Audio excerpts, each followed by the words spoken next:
Welcome back. If you have just joined us, you're watching News Night from the Arise News channel, coming to you from Nigeria's capital, Abuja. To some other stories now. Presidential candidate of the Labour Party, Peter Obi, has picked Datti Baba Ahmed as his running mate. Datti was formally announced at a short ceremony here in Abuja. And the Rise News' Tunji Olanikbekun filed in this report. Since Peter Obi joined the Labour Party, the party has become a movement of some sort and has been gaining acceptance across the country and beyond.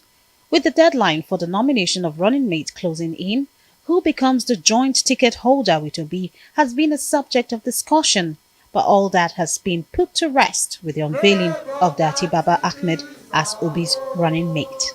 Labour Party is a party. Nigeria go better. When Labour Party come the rule, Labour Party. Today is not a day for long speech, but to present to Nigerians that we have the best material to pilot the affairs of this country to where it ought to be. I have maintained before, and I will reiterate, that the problem of the country is leadership inflicted.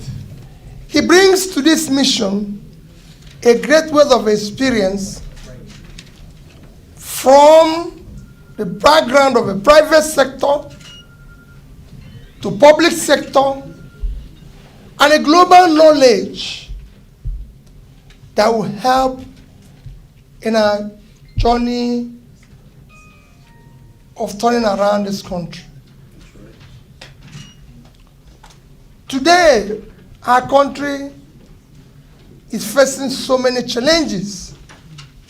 By the end of this year, we will need 100% of our revenue will not be enough to service our debts. Datti Baba Ahmed, in his acceptance speech, describes his nomination as an honor, one that will help achieve a dream of a new Nigeria. The undeniable, unchallengeable, fundamental reason for being on this ticket is to rescue Nigeria. And it goes logically and without saying that you can only rescue that which is in trouble. Nigeria is in a great deal of trouble. Yes. I cannot afford not to be part of the movement to rescue Nigeria.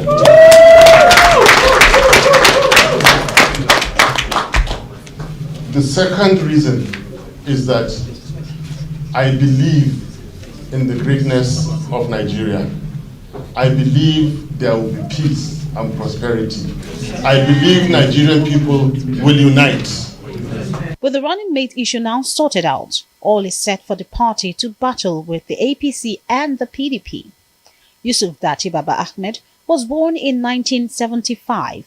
He holds a PhD in economics from the University of Westminster. At 28, he was elected into the House of Representatives and became a senator at 36. He is a strong campaigner against corruption. And the vice presidential candidate of the Labour Party, Datti Baba Ahmed, joins me now in the studio. Thank you so much for joining us tonight. Let's clarify, because I've seen a lot of reports, including that one say you are 46 years old. I'm not. How old are you? 53, yesterday. Happy belated birthday. Thank you. Great. So now we've sorted it out. You're 53 years old. Congratulations again on your emergence. Thank you. How did this come to you? Were you surprised, or has this been in the works for a long time? Remember, I contested presidency in 2018. Mm-hmm. So I had always been prepared. Okay. But for 2023, I withdrew and practically walked away from a governorship election in my Kaduna state. Mm-hmm. And I decided that God Almighty will do with the whole of Nigeria as He wills. I simply will not play that kind of politics in buying delegates. Okay. Not me. That's why you left the PDP? Yes. Okay. And I had traveled out until I was contacted. Then again, look, I am what I am because of Nigeria. everybody is what he is because of Nigeria. We don't have a choice. And I came straight back into this. So I've always been prepared. A little element of surprise, I thought His Excellency Peter Obi has a lot of choices. I'm not the only one. I still think I'm not the best. But if he says so, oh, well, then thank God, let's roll. Okay. I cannot sit and let Nigeria continue to be in the hands that we currently are. Yeah. A former member of the House of Representatives under the platform of the ANPP, a former senator under the platform of the CPC, a former presidential aspirant under the PDP. You are also one-time governorship aspirant under the PDP. And now you're the vice presidential candidate for the Labour Party. You've made quite the rounds within Nigerian political parties. Why? Not exactly. I have consistently been in one political type. I have consistently been in the leading opposition party. ANPP was a leading political party when I joined it, and so was CPC. Even though, as it turned out after the election, that ANPP would have more senators, as it were, then than CPC. Then, by default, in 2014, I was drafted into CPC. I was, of course, not having anything anymore in common with the then Buhari APC movement and anything, but you know, like, look, I would like to take decisions based on facts. So I didn't take any decision until after I saw how Nigeria was misruled post 2015. I gave my clear reasons. You made 3 promises. Security. They rigged the results and said that by December 2015 they had technically defeated, which was a lie. Just now you made a report that Boko Haram members had escaped. We need apologies from those who lied to us. The second thing, they said the economy was improving, and I know how to measure economies. The economy was not improving. The third thing, they had become far more corrupt, and again, I do have ways of measuring corruption than any government in the history of Nigeria.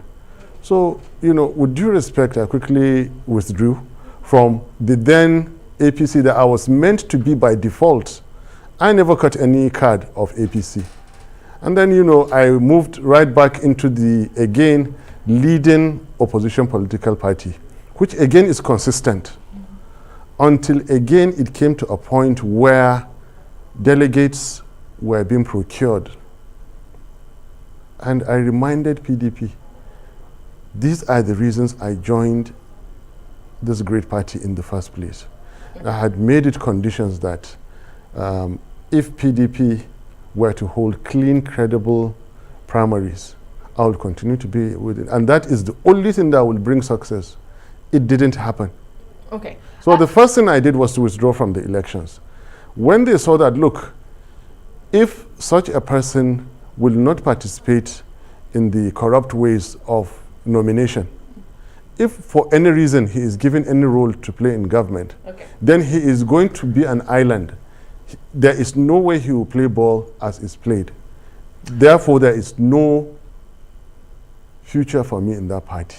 You know, and then I was approached by a party that has turned out to again be the leading opposition party in Nigeria. So consistently, I am in the leading political party in Nigeria, and this is very consistent, whatever you call it. Another leading opposition party, yes. And you've had issues with all of these parties you've been in. Because PDP has not paid the opposition.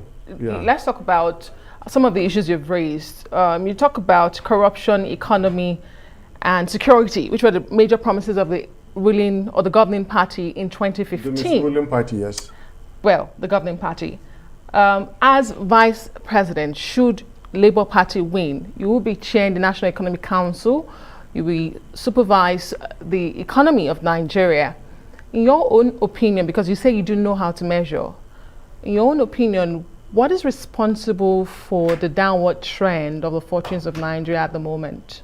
Good question, but let me give you a good reminder. The president and commander-in-chief is fully in charge of the economy. Being in charge of a council does not make you in charge of the economy. Just a correction I want to make. You supervise. You I said you supervise. chair the National Economic Council. Yes, but the economy is squarely under the president and commander-in-chief. Now, the second part of your actual question was that, can you remind me?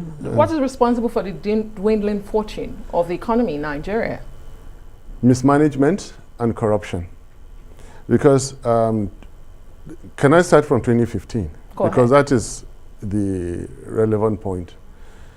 They didn't understand and did not want to recognize that in rescuing Nigeria's economy, the first thing you have to do is put a stop to the slide in the naira.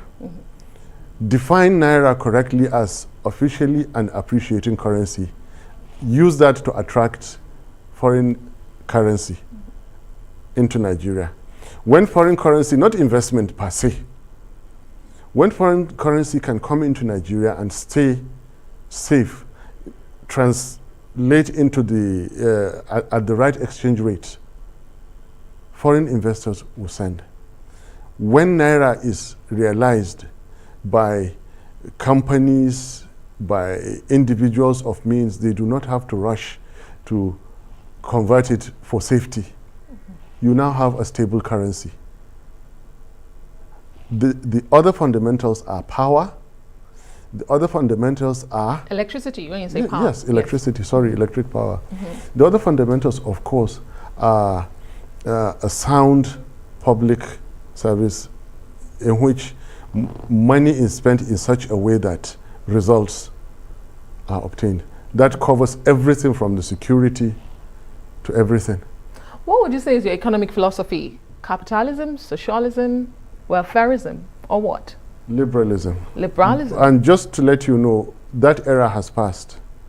Those doctrines were relevant up to, in Europe, they were only relevant up to the 80s. In African context, by 90s, they had died out. There's only one option. It's the private sector. No more capitalism, because capitalism has come to stay. It had come to stay since mid-70s. So those doctrines you're talking about are relevant in economic history as a subject. Right now we're talking about private sector philosophy being the engine of growth, public sector being the engine of regulation. So are we going to be seeing privatization of a lot of government assets should the Labour Party win? Is that what you're saying? You just have the last bit of government enterprises that are yet to either be concessioned or privatized. And by the way, privatization is almost over because all those moribund companies have gone.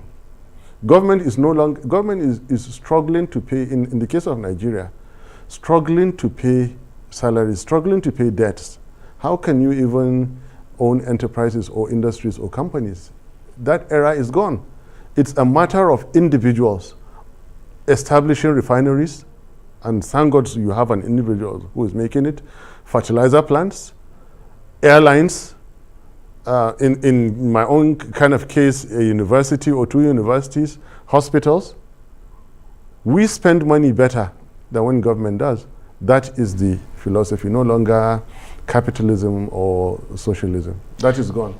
Okay, let's go back to politics. I mean, you've been in the National Assembly, so you understand to an extent the workings of governance. But before I get into that, I want to ask you, did you spend 1 year, just 1 year in the Nigerian Senate, and why? Because they were more powerful than me. Who I spent were 8 more months. powerful than you? I defeated an 8-year governor of Kaduna State, and who later became chairman of the Committee of Finance in the Senate, while I was out of the House of Reps, and he was chairman Committee of Finance, and we contested. People were asking if I had gone crazy, because even in the PDP, nobody even dared buy a form. And there I said, I believe in God Almighty, I believe in my capacity, and I will face him. Now, I dislodged chairman of finance. Remember, customs I don't want to talk too much. It's under finance, and there was the design case, and I don't want to talk too much. I had interrupted something good that was going on. Is that why you didn't challenge it in court? You said you I won was the fair one and being square. challenged. Listen, I was the one being challenged. I can't challenge. I won. So I can't win and then take someone to court. And so you were challenged and you lost your seat. Of course. I was And you let it go. What can I do? Okay. I told you I was overpowered. Because look, customs was under finance. That's all I will tell you. I don't want to talk too much now. And there was the designing case, and I came as senator, floor senator. I was only vice chairman, MDGs. The goods that were happening could not happen simply because I had interrupted. There are a handful of factors, and you know, even in my home state, somebody, of course, of blessed memory, had realized that my rising profile was a threat to his 2015 re-election bid. And, you know, so all those things added up against me. Look, I have lived to fight today. I'm so happy I went into the Senate with honor. I left with honor and dignity. Okay. The Labour Party currently has no elective office across the 36 states and the Federal Capital Territory. What is the plan for the government should the Labour Party win the presidential election? What's the plan to form a government? Is that a source of concern to you and your presidential candidate? Allow me to leave some of these questions to my capable leaders. I am not an all-rounder, I need to admit. Okay. If you speak about economy, procurement, education, a bit of security and others, I can. But that question is best answered by His Excellency Peter Obi and also our party chairman. Fair enough. I will take risks in answering that question, and I don't want to, please. Fair enough. Yeah. A man who understands and knows his capabilities. Yeah. Well, these are not the best of times for Nigeria when it comes to security. You touched a bit on that initially with the Kuje Correctional Facility attack. What would you be bringing to the table? What would your government do differently if you win the election? In terms of security? Yes, in terms of security. Please forgive me. The context of Nigeria requires some people in our kind of position to talk little, because the controversies and the things we're realizing are more than scary, and you just don't talk anyhow anymore. Not for my own safety, but because we cannot even believe the things that are beginning to be discovered. It's only a matter of time. Gather all your information, wait. If you get into power, confirm those things and then act. There is terror, there is banditry, and the other things that I don't really have to mention now. It is too delicate for someone like me to continue to discuss. But believe you me, the saints you think are not. And that is the more reason I don't even want to talk now.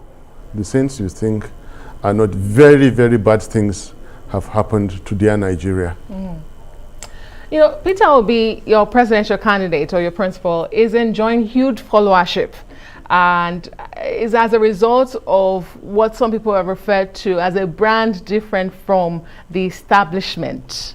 Yes. Do you, or even though that's debatable, do you see yourself also from that stock of a brand from the establishment? If yes, what exactly are you bringing to the table?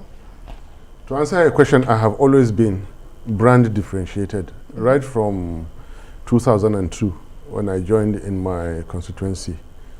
What I'm bringing to the table is a flair for educating Nigerians. There is a pyramid I will try to convince our team to build and block all the gaps. The entire population of Nigeria, one must fall into one of these. Basic education, civic awareness, enlightenment, education, and professionalism. And in so doing, we have blocked any leakage no Nigeria will want. I will try to work with my team to see that, with the team, to see that the average Nigerian salary takes one across from the first day of the month to the last day of the month. I am bringing to the round to the table, to the system, the feeling of liberty to all Nigerians that we are taking back our country, which presently does not belong to us. Drive from anywhere to anywhere in Nigeria, stay in any hotel, transact your clean business, and Nigeria belongs to you. Right now, it doesn't belong to us. It belongs to people in the bush. Reform the typical family budget. Everybody is now spending on security, blocking your windows, metal doors, security doors, power generators. That's to those who can even afford. We want to make life simpler. You spend less on all those because the government has spent money well to take those off of your family budget. I'm bringing to the table consistency with the character of His Excellency Peter Obi to attract more of the new generation. We want to respectfully retire anybody who is beyond our average age between me and him. Logically speaking, you see, when I was just completing my NYSC, one of the presidential candidates of today was already a presidential aspirant. In 2018, I was aspiring with somebody whom during my NYSC was already a presidential aspirant, and still today. The whole generation, 2 generations now, we just want to make it like from the ballot box, Your Excellency, sir, both of you, with due respect, we have retired you. There are 18 political parties. Which of their excellencies are you referring to? Do you want me to call names? I shouldn't. No, I shouldn't do that here. Well, again, there are 18 political parties. Yes. But, there is a stereotype around your presidential candidate that he is tribalistic, he is pro-Igbo, and that, those from the north will not vote for Peter Obi. How does your candidacy, your being on the ticket, neutralize that stereotype? I have been educating people about the basic differences on some terminologies they're using, which I really don't have to, and it is working. I'm working with responsible, respectable clergy to further educate others, to see people as Nigerians. There is also a certain agenda which I'm doing deep down up north, like, hey, gentlemen, please think, in the last 8 years, what have you had? You had religious bigotry, you had tribal bigotry and all that. For 12 years, 12 million people were insisting on, you finally got it, and in the last 8 years, what happened? You became more insecure, you became poorer, you became more disunited. Now, what do you want in your life? Do you want security? Do you want prosperity? Okay, please let us show you how. How is we're getting a credible leader. Now, out of 3 or 4 candidates, we put them on the table, sense, logic, knowing what is right from what is wrong. And I have argued very well successfully that you don't need to hold any form of certificate to know the difference between right and wrong. We are presently convincing people of North that electing for yourself a good leader is practically putting money in your pocket, practically bringing security to your doorstep, education in your head, healthcare in your body, simply because you have a good leader. How are they receiving that message? Very well. Listen. Okay. I'm in the business of classrooms. There is one sitting which I told them, look at it. No natural disasters in Nigeria, but look at the countries with responsible leaders, but with a great deal of natural disasters. Give them 6 months, they would have entirely recovered, and even better than before, built better houses, better bridges than the ones that the natural disaster destroyed. When you have just one bad leader, the ground will be shaken not for earthquake, from bombs dropping, from bombs exploding. That is where we are approaching very, very fast. The only train that was functional in Nigeria for passengers, not done by this government, has been blown. After all promises, up till today, they have not fixed the train. They have not released the captives. And what do we get? Kuje prison attack, liberated. So I am succeeding. We're succeeding in making people, if you want earnestly, honestly to yourself, peace and prosperity, allow us to tell you what you need. And what you need is a credible leader. Right now in 2023 Nigerian political elections, right now all I can see is a Peter Obi. With due respect to the others, I have high regards for them. I've worked with Atiku. Atiku is knowledgeable in his own right, a master politician and all that.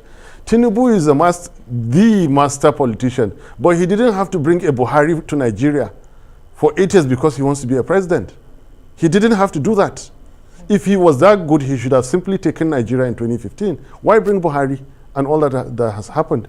You know, I would have been totally surprised if you did not see only a Peter Obi for 2023 your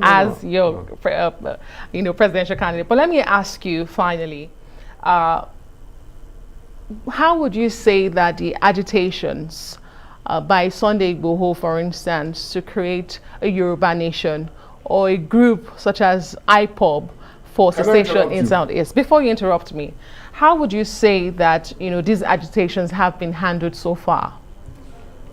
Okay, if it's how they've been handled so far, they've been handled very poorly.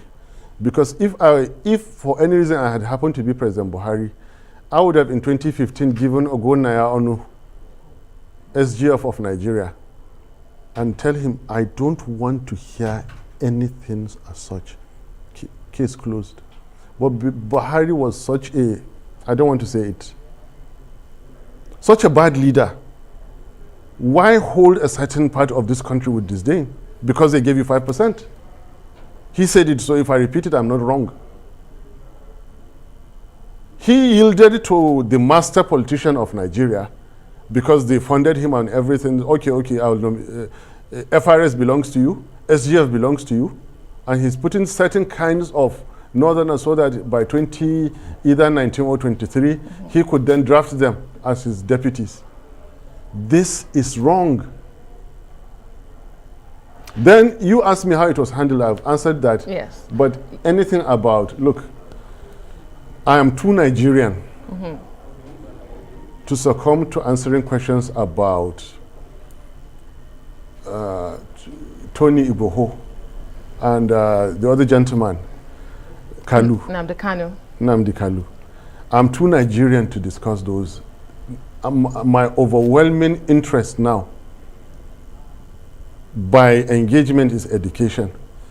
By government role is security and economy. Do you understand? His Excellency Peter Obi is of a certain technical opinion that they hardly exist. And if you listen to his arguments, he's right. If they had not been mismanaged, they would not be there today. Okay. And I think that's a very good place to leave this conversation. Thank you so much, Dr. Yusuf Datti Baba Ahmed, the vice presidential candidate for the Labour Party in the 2023 elections in Nigeria. Thank you for sharing your time with us tonight on the news. And we wish you the best.